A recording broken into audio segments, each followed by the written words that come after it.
Olá, queridas turmas da EJA do primeiro ano, aqui é a professora Mariana e eu tô trazendo para vocês uma correção comentada da primeira atividade que vocês fizeram à distância sobre o estudo da célula. E a primeira pergunta que eu pedi foi: como foi possível a descoberta das células? Eu esperava que vocês me respondessem, a maioria acertou essa questão, tá? Que o estudo da célula, ou seja, a parte da biologia que estuda a célula, chamada também de citologia, acompanhou a história do microscópio.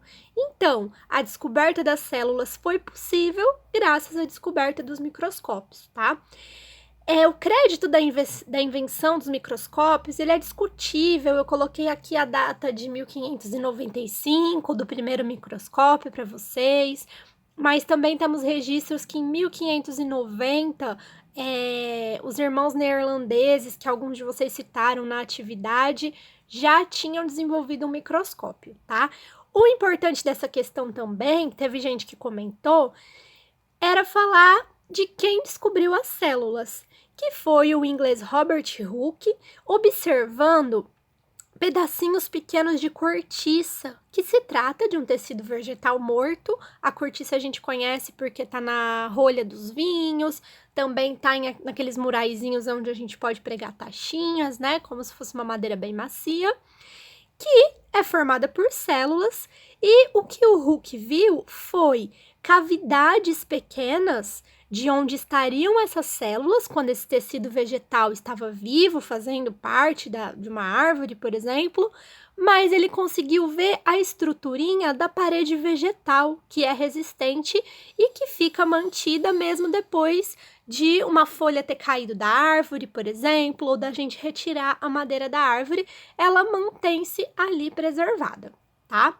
A segunda questão pedia para a gente diferenciar uma célula eucarionte de uma célula procarionte. Então, eu esperava que vocês me trouxessem as características de um tipo que difere do outro tipo, tá?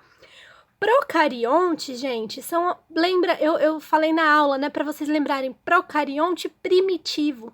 As primeiras células, as células mais primitivas que a gente tem, ela tem essa estrutura procarionte. Como exemplo, as bactérias, tá? E quais são as diferenças centrais?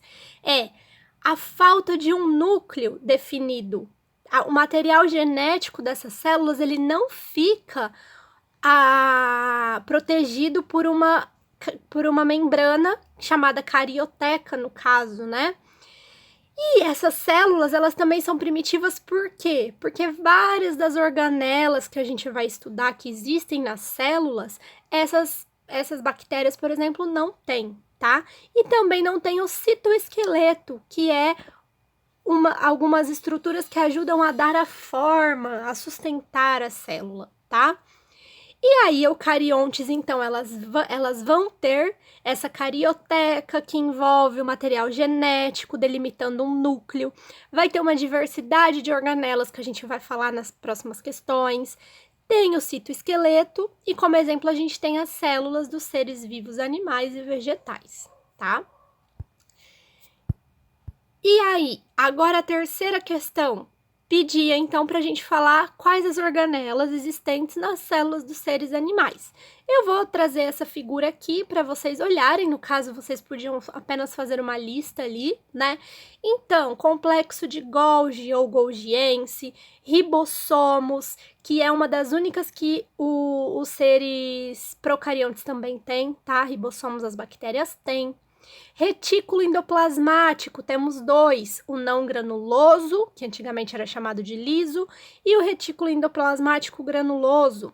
As mitocôndrias, a membrana plasmática já faz parte, né, da estrutura daquelas três partes que eu falei para vocês no começo do ano, membrana plasmática, citoplasma, que é onde ficam todas as organelas mergulhadas, e o núcleo lá na região central, que vocês estão vendo que também tá partido para a gente enxergar o seu interior, e ele é formado pela carioteca, que eu falei que é a membrana, e uma região interna chamada de nucléolo, que é onde o material genético, a fita de DNA, está mais concentrada ali internamente, tá?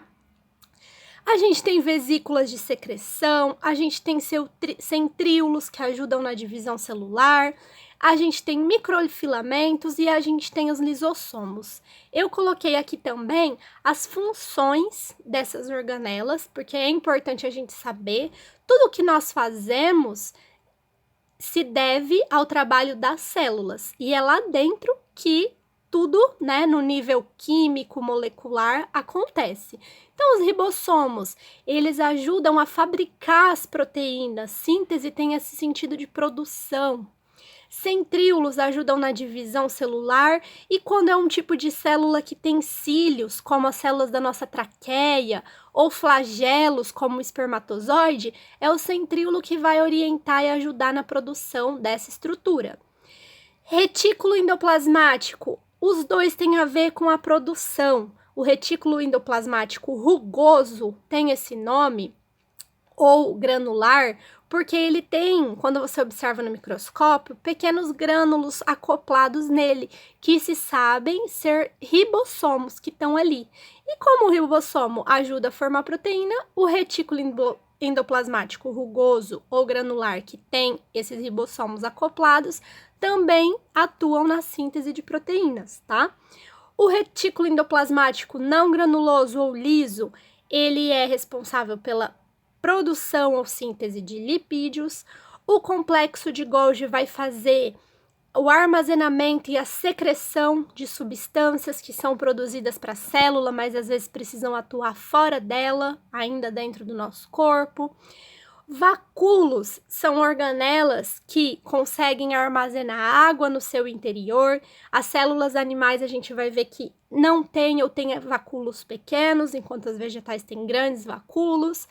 E ele, regulando essa entrada e saída de líquidos, ele consegue trazer um equilíbrio químico para a célula que a gente chama de osmose. Os lisossomos são responsáveis por digerir, por quebrar partículas ali no interior da célula. Então, ele pode englobar uma mitocôndria, por exemplo, que já está velha e fazer a sua digestão, quebrá-la em partículas menores que podem ser excretadas ou reutilizadas pela célula. E por fim, a mitocôndria, gente, é a organela que realiza o processo chamado de respiração celular. O que é isso? A célula tem nariz, ela respira. A célula, ela não tem nariz, mas dentro dela entra o oxigênio que veio para o nosso corpo graças à respiração dos pulmões e também os nutrientes que vieram da nossa alimentação. Juntando esses dois elementos, a mitocôndria consegue realizar algumas reações químicas que vão produzir outras moléculas que são a fonte de energia para o nosso corpo e para as nossas células, tá? É nesse processo também que no final dele é gerado gás carbônico, que será eliminado das nossas células e que depois a gente vai eliminar na nossa expiração. Tudo certo até aqui? Agora a gente parte para questão 4. Qual a diferença entre uma célula animal e uma célula vegetal? Aqui, novamente, vocês fizeram uma resposta por escrito, dissertativa, eu vou comentar ela junto com essas figuras já para ficar mais explicativo. A gente tem as diferenças, são basicamente a presença e a ausência de algumas organelas, que tem num tipo de célula e não tem no outro, tá? Então, por exemplo, na célula animal, a gente tem centríolos, enquanto na célula vegetal a gente não encontra os centríolos, tá? Lisossomos são organelas que não tem na célula vegetal em alguns grupos, tá, de plantas e que às vezes eles aparecem sob uma outra forma, na forma de organelas que a gente chama de glioxissomos, que nem tá aqui representado nessa célula vegetal que vocês estão vendo, tá? Por sua vez, as maiores diferenças estão nas estruturas que a célula vegetal tem que a animal não tem. A mais visível delas, a que traz uma diferença maior, é a parede celular, que torna as células vegetais muito mais rígidas do que as células dos animais, tá? E por isso que o seu processo de decomposição ainda preserva o tecido vegetal, as madeiras que a gente vê por aí, até uma folha, uma flor a gente consegue preservar por um bom tempo, porque existem substâncias nessa parede celular que são mantidas. São as mesmas substâncias que quando a gente come um vegetal a gente não consegue digerir, elas passam quase que intactas pelo nosso sistema digestório, a gente costuma chamar de fibra, né? Ai, tem que comer muita fibra, por quê? Você come vegetais, seja aveia, seja frutas e legumes, que vão ajudar a formar o bolo fecal e ajudar, então, no ritmo do intestino, tá? Além da parede celular, a gente tem os cloroplastos, que dentro deles tem o pigmento chamado clorofila, característico por dar a cor verde para a maioria das plantas, tá? Algumas plantas não são verde, mas elas têm plastos que têm um pigmento de outra cor. E aí a gente, em vez de chamar de cloroplasto, como não tem a clorofila, a gente chama de plasto somente, tá? E além disso, como eu já tinha falado, as células vegetais têm grandes vacúolos armazenando líquido, armazenando água, enquanto a célula animal às vezes não apresenta ou pode apresentar vacúolos muito pequenos. Questão número 5. Quais as principais funções ou processos que as células realizam no corpo? Tudo que o nosso corpo faz são as células que permitem, são as células que estão ali realizando por nós em equipe, tá? Apesar disso, elas têm uma série de especialização no nosso corpo, como a gente está vendo agora no estudo dos sistemas do corpo humano. Então, células do cérebro vão permitir que a gente sinta, que a gente perceba o ambiente, que a gente formule pensamentos, tenha ideias, né? As células do nosso intestino vão ser as responsáveis por extrair nutrientes. Nisso, várias outras já ajudaram, né? Células do estômago produzindo o suco gástrico para ajudar nessa quebra de alimentos. A distribuição da energia também é feita pelas células do corpo, assim como a eliminação dos resíduos. Então, essas são as principais funções. Elas ajudam a capturar oxigênio. As hemácias são células do sangue que têm essa função. E outras células do sangue também muito importantes, são chamados os glóbulos brancos, são aquelas células que vão nos defender de ameaças externas, seja um vírus, seja uma bactéria ou alguma substância que o nosso corpo entrou em contato e que pode nos fazer mal. Então, aí eu trouxe para representar, né, o metabolismo da célula. Lembra que a gente estudou essa palavra no começo do ano? Que é metabolismo, né? Reações de quebra e construção. Então, é a célula que vai fazer isso, tá? O exemplo que tá dando aqui, oxigênio e nutrientes entrando. Lembra que eu comentei da respiração celular? Graças a uma série de reações químicas que acontecem lá dentro.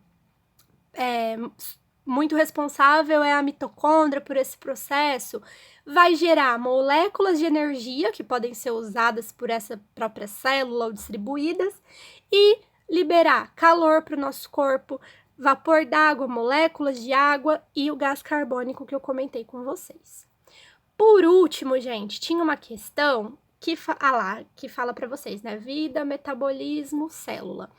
E a última questão pedia para vocês escolherem um tipo das várias que formam o corpo humano e pesquisar qual é a sua função, quais são as suas características principais, sua forma, sua estrutura e onde que ela é localizada, né? Que tecido que ela forma no corpo. Aqui eu trago uma imagem bem legal que eu costumo usar em aula com vocês, né?